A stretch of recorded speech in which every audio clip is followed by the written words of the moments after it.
Good morning, students. Welcome to Innovative English. So, students, today I am taking up the chapter Journey to the End of the Earth. In the previous video, I have made you clear about the difficult concept and the difficult words. Hope you have understood those words and concept. So, today I am explaining you this chapter. Students, before explaining you, आपको बता दें उससे पहले इससे related कुछ बातें. I would like to tell you that nowadays, the most important and the hot topic all over the world is the climate change. Many organizations, institutions and group or people are working to make the people aware of the fact that planet Earth really need to cure. It needs the medication so that it survives for a long time for the well-being of human beings. So students, one of those people is Geoff Green, who started the program, जिसने ये program start किया है Student on Ice. And यहाँ पर what he does is he takes the students to Antarctica to make them understand and respect the planet. So the journey of Tishani Doshi is a part of that program. So let's start the chapter. Starting में वो क्या कहती है if you want to know more about the planets past present and future the Antarctica is the place to go to. तो यहाँ पे writer ने पहले ही रीडर्स को क्लियर कर दिया है that the important thing of this topic is to tell the people that if you want to know about the planet's past, present and future, then one needs to go or visit Antarctica. So I hope you are clear with the chapter. Now let's begin the chapter.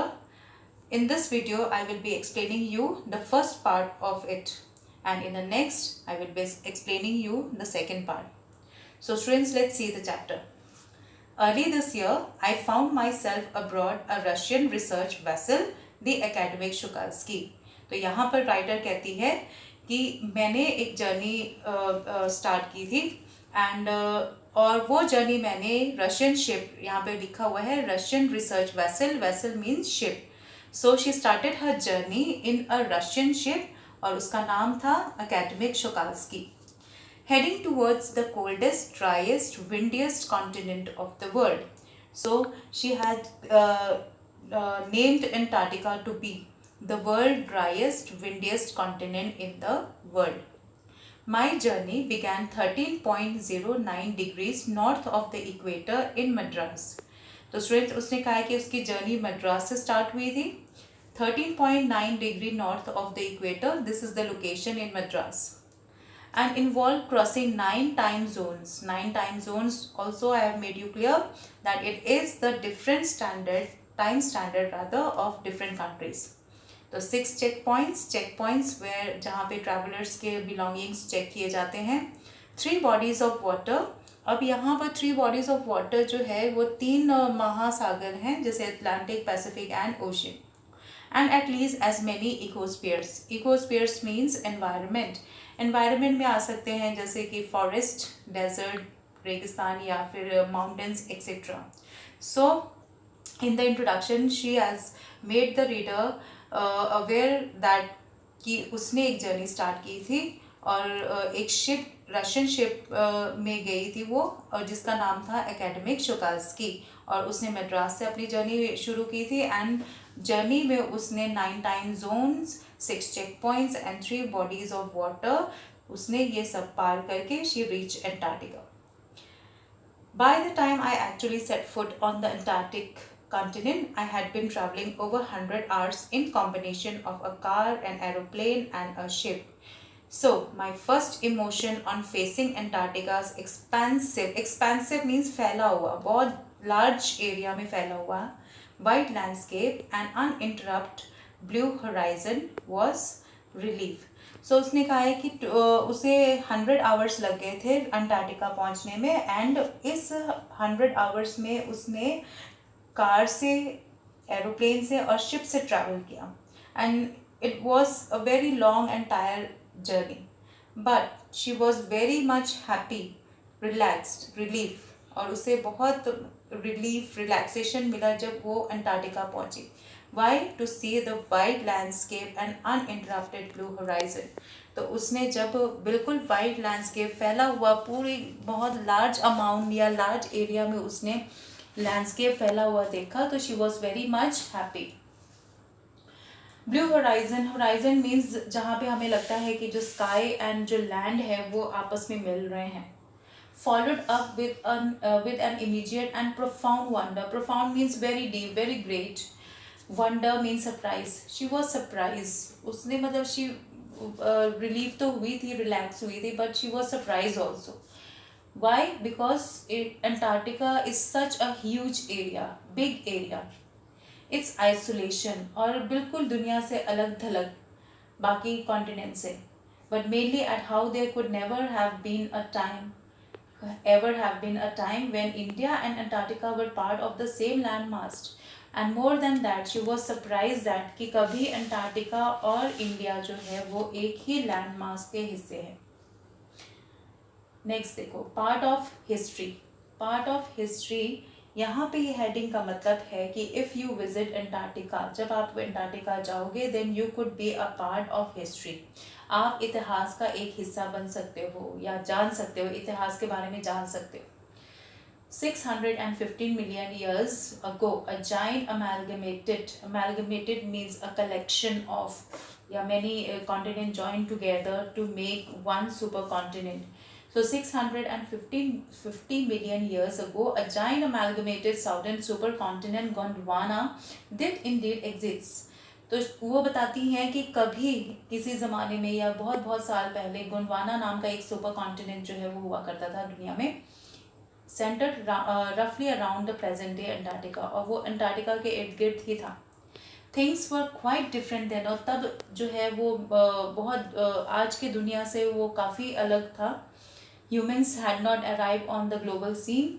Humans जो है या मानव जो है उस दुनिया में arrive नहीं थे या आए नहीं हुए थे.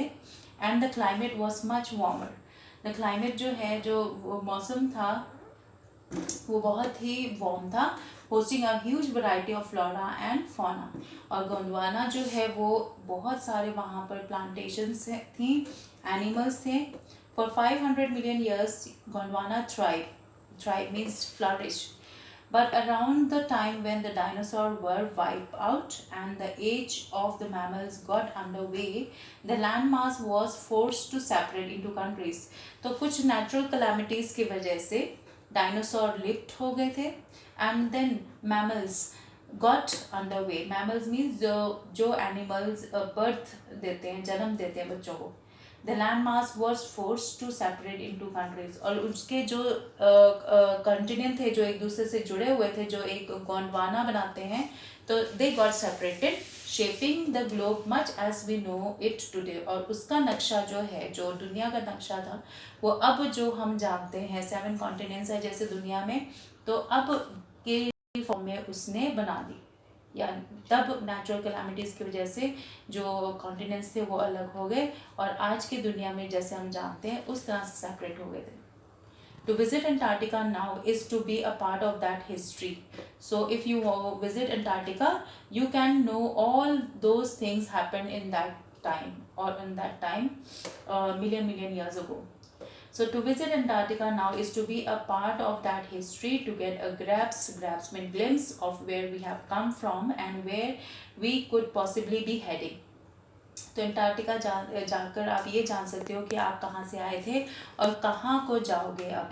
It is to understand the significance of Cordilleran folds. Cordilleran folds means the mountain range. तो जो माउंटेन रेंजेस हैं उसके बारे में आपको पता चलेगा. And pre Cambrian granite shields, ये भी मैंने आपको प्रीवियस वीडियो में बताया हुआ था कि क्या होते हैं प्री ग्रेनाइट शील्ड्स. जैसे ग्रेनाइट जो है वो हार्ड ग्रे कलर का पत्थर होता है and granite shields means plate of protections. So you can come to know about the importance of Precambrian granite shields. Ozone and carbon evolution and extinction. You will come to know about the ozone, about the carbon, about the evolution of life on Earth, about the extinction of life on Earth. When you think about all that can happen in a million years, it can get pretty mind-blogging. तो जब आप ये सब changes आप imagine कर रहोगे कि यहाँ पे कैसे ये सारी चेंजेस हुए थे बहुत साल पहले, then it can get pretty mind blogging. Mind blogging means unbelievable. Imagine India pushing northward jamming against Asia. तो राइटर कहती है कि जस्ट इमेजिन करो कि कैसे इंडिया जो है वो गोंडवाना से अलग होकर वो एशिया में जाके जो है एडजस्ट किया उसने अपने आप को, बहुत फोर्स के साथ उसने एडजस्ट किया to buckle it crust and form the Himalayas. अब क्योंकि बहुत फोर्सफुली उसने एशिया के साथ एडजस्ट होने की कोशिश की एंड देन जिसकी वजह से हिमालयाज जो है वो उनकी फॉर्मेशन होगी. South America drifting off to join North America opening up the Drake Passage. और साउथ अमेरिका जो है वो it join the North America opening up a Drake Passage. Drake Passage यानी कि दोनों कॉन्टिनेंट के बीच में से जो पैसेज है, to create a cold circumpolar current, जिसकी वजह वहाँ पर सरकम्पुलर करंट यानी कि जो क्लॉकवाइज जो लहरें हैं, जो समुद्री लहरें हैं वो क्लॉकवाइज घूमने लगे बहुत फोर्स के साथ. Keeping Antarctica frigid desolate. Frigid means very cold, desolate means जहाँ पर कोई ह्यूमन बींग्स ना जा सके, and at the bottom of the world, और बिल्कुल दुनिया के बिल्कुल एंड पर, बिल्कुल लास्ट छोर पर जो है वो अंटार्कटिका जो है वो बन गया and it is very cold there. For a sun worshipping South Indian like myself, 2 weeks in a place where 90% of the Earth's total ice volume are stored in a chilling prospect. So यहाँ पे writer कहते हैं कि वो जो है एक south Indian है और वो हमेशा तेज़ धूप वाले इलाके में यानी कि मद्रास में रहती हैं. सो 2 हफ्ते उस 90% of the earth total ice, जहाँ पे आइस ही आइस या बर्फ़ ही बर्फ़ है, वहाँ पे बिताना जो है इट वॉज वेरी मच मतलब सोच के भी बहुत ज़्यादा चिलिंग इमेजिनेशन सी आ जाती है. But also for the imagination यानी कि सिर्फ उसका जो बॉडी फंक्शन है वो चिल्ड होना शुरू नहीं हो गया था, इवन उसकी इमेजिनेशन भी जो है वो बहुत ज़्यादा जो है वो थ्रेटनिंग सी होगी. It's like walking into a giant ping pong ball. So writer ने यहाँ पे कंपेयर किया है अंटार्कटिका को. अंटार्कटिका जहाँ पे कोई ह्यूमन ट्रेसेस नज़र नहीं आ रहे, ह्यूमन मार्कर्स नहीं नज़र आ रहे, तो it's like walking into a giant ping pong ball. Ping pong ball है जैसे टेनिस टेबल टेनिस की बॉल है, बिल्कुल वाइट, वहाँ पर उसके ऊपर कोई मार्क कोई निशान नहीं होते, तो वो उसके साथ कंपेयर कर रही है अंटार्कटिका को, जहाँ पे ह्यूमन के कोई नामो निशान नहीं है, जैसे कोई ट्रीज नहीं है वहाँ पर, बिल बोर्ड्स एडवर्टाइजमेंट बोर्ड्स नहीं है, बिल्डिंग्स नहीं है. You lose all earthly senses of perspective and time there. यानी कि अर्थ की चीज़ें जो है या अर्थली चीज़ें या टाइम के बारे में आपको वहाँ पर कोई अनुभव या कोई अनुमान नहीं लगा सकते हो. The visual scale ranges from the microscopic to mighty. हालांकि वहाँ पर बड़े से बड़े जानवर या छोटे से छोटे क्रीचर्स जो है वो नज़र आएंगे, जैसे कि मिटेड्स एंड माइट्स, ये बहुत स्मॉल क्रीचर्स हैं. वहाँ इन स्मॉल क्रीचर से लेकर ब्लू व्हेल्स तक आप देख सकते हो, और बड़े बड़े आइसबर्ग्स जिनका साइज़ एक पूरे देश जितना हो सकता है. जैसे यहाँ पे बताया ब्रैकेट में, the largest recorded was the size of Belgium. उसने कहा है कि जो रिसेंटली रिकॉर्ड हुआ है आइसबर्ग का, उसका साइज जो है वो बेल्जियम जितना था. So days go on and on and on in surreal 24-hour Austrial summer light. और दिन भी जो है वहाँ पर खूब यानी कि काफ़ी देर तक होती हैं, क्योंकि वहाँ पर 6 महीने रोशनी रहती है और 6 महीने जो है वो डार्क होते हैं. तो you can see the day passing on and on and on. And ubiquitous silence. Ubiquitous means present everywhere. और वहाँ पे बिल्कुल शांत वातावरण है, बिल्कुल साइलेंस है चारों तरफ. Interrupted only by the occasional avalanche. Avalanche यानी कि जैसे हम हिंदी में कहते हैं भूस्खलन होना, तो वहाँ पे जब बर्फ़ के परतें जो है वो नीचे की तरफ खिसकती हैं, तो that is avalanche. So silence is broken by the avalanche and carving ice sheet. या फिर बर्फ़ के टूटने की आवाज़ आती है, तब जाके जो है वो साइलेंस ब्रेक होती है. कंसीक्रेट्स द प्लेस. और उन्हीं चीज़ों की वजह से जो है वो जो प्लेस है, जो अंटार्कटिका है, वो और भी सुंदर लगने लग जाती हैं. तो it's an immersion that will force you to place yourself in the context of the earth geological history. तो यहाँ पर राइटर कहती है कि एक तरह का जो डुबकी लगाने जैसा है कि अगर आप अंटार्कटिका में जाओगे तो एक तरह के उसके नॉलेज के अंदर डुबकी लगाने जैसा है, बिकॉज आपको सभी चीज़ों के बारे में पता लगेगा about the earth, zoological history, zoological means about the soil, about the land, about the ocean and about each and everything. And for humans the prognosis is in good. और ह्यूमन के लिए प्रोग्नोसिस यहाँ पर जो है future कह दो या प्रिडिक्शन कह दो, तो ह्यूमन्स के लिए अगर आप अंटार्कटिका जाओगे then you can predict that कि ह्यूमन लाइफ के लिए जो है वो समय जो है it is not good. Why? वहाँ पर क्योंकि आप ये विटनेस कर सकते हो कि वाकई में जो ग्लोबल वार्मिंग का इशू है वो वाकई में बहुत ही ज़्यादा थ्रेटनिंग है, डेंजरस है. और अगर समय रहते हमने कुछ नहीं किया देन ह्यूमन का जो फ्यूचर है वो अच्छा नहीं है बिल्कुल भी. So that's all in our first part. In the next video I will explain you the second part of it. Thank you. Have a nice day.